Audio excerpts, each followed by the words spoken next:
আমার নাম মোহাম্মদ খালিদ হোসেন। আমার বাড়ি পাবনা জেলার সাঁথিয়া থানার কোনো একটা গ্রামে। ভুল হলে ক্ষমা সুন্দর দৃষ্টিতে দেখবেন।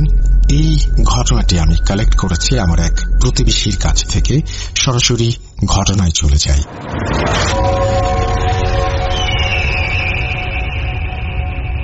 2012 সালের ঘটনা।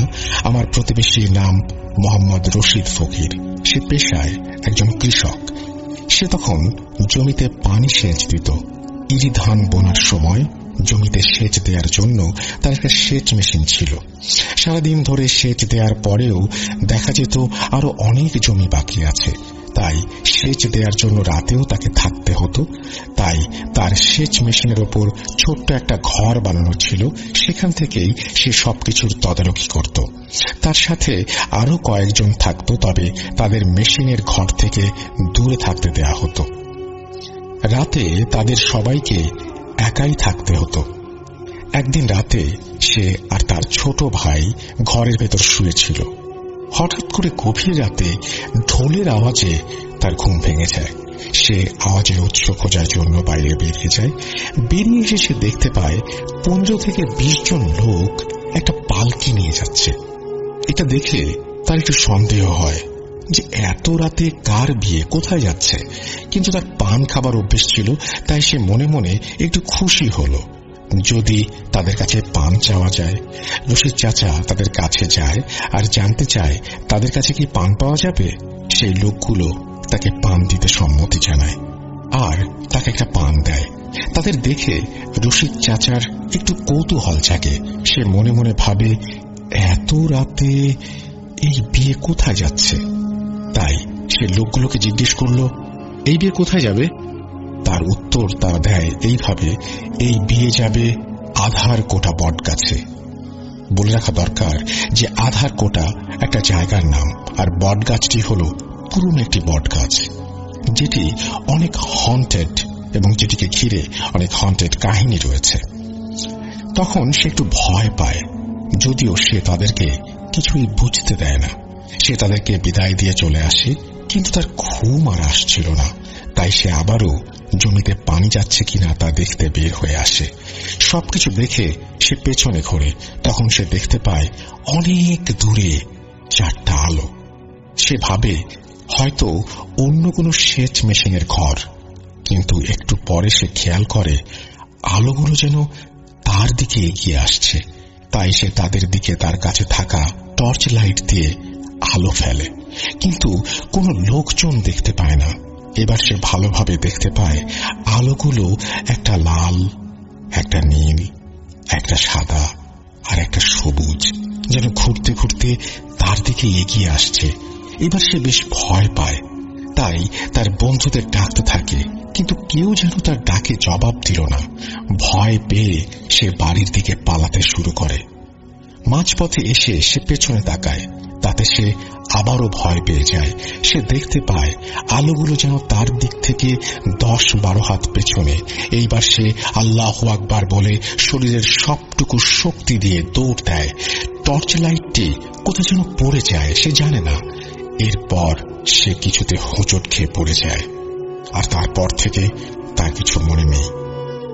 পরদিন তিনি নিজেকে আবিষ্কার করেন তার বাড়িতে। তার জ্ঞান ফিরে এলে সে সবকিছু সবাইকে খুলে বলে।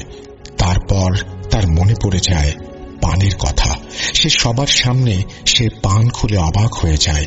সবাই দেখতে পায় পানের ভেতরে আছে বট গাছের পাতা আর ইঁদুরের খোঁড়া মাটি। তারা একজন হুজুরের সাথে কথা বলেন।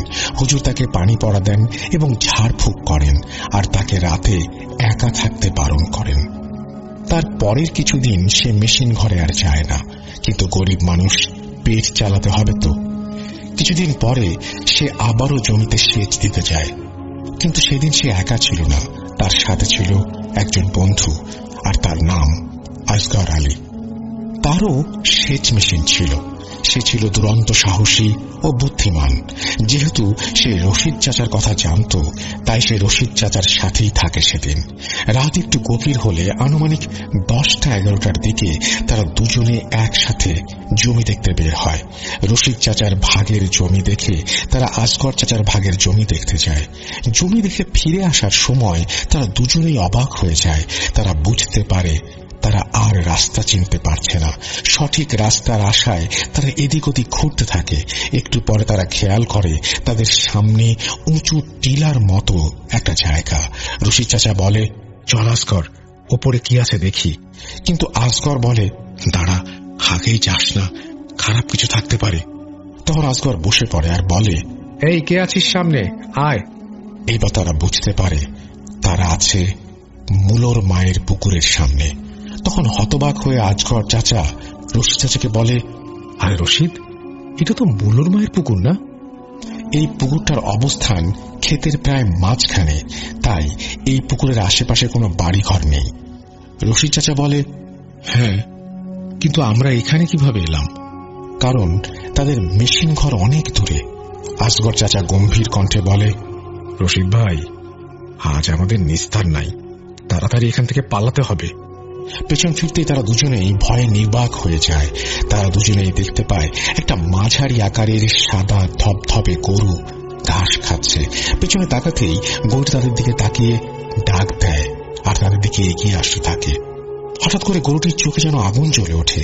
তারা এই দৃশ্য দেখে প্রচন্ড ভয় পায়, চিৎকার করতে চায়, কিন্তু তাদের মুখ দিয়ে কোনো আওয়াজ বের হয় না। তখন ওই গরুটি তাদের পিছনে থাকে। গরুটি কোনো একটা কারণে তাদের কাছে বেশ অস্বাভাবিক লাগে। একটা পর্যায়ে তারা দিকবিদিক জ্ঞান হারিয়ে প্রাণপণে দৌড়াতে শুরু করে। রশিদ চাচা অনুভব করে সেই গরুটি যেন তার পেছন পেছন আসছে। গরুর পায়ের শব্দ যেন স্পষ্ট শোনা যাচ্ছে। সে আর সহ্য করতে পারে না, শরীরের সর্বোচ্চ শক্তি দিয়ে চিৎকার করে তারপরে অজ্ঞান হয়ে পড়ে। পরের দিন সে তাকে আবিষ্কার করে তার বাড়িতে। তার পরিবারের লোকজন তাকে ঘিরে বসে আছে, তার স্ত্রী ও মা কান্না করছে। সে বুঝতে পারে তার শরীরে প্রচন্ড জ্বর ও অসম্ভব ব্যথা। কি হয়েছিল সবাই জানতে চায়। সে সবাইকে সবকিছু খুলে বলে। তখন আসগর চাচার কথা তার মনে পড়ে। সবার কাছে সে আসগরের কথা জানতে চায়।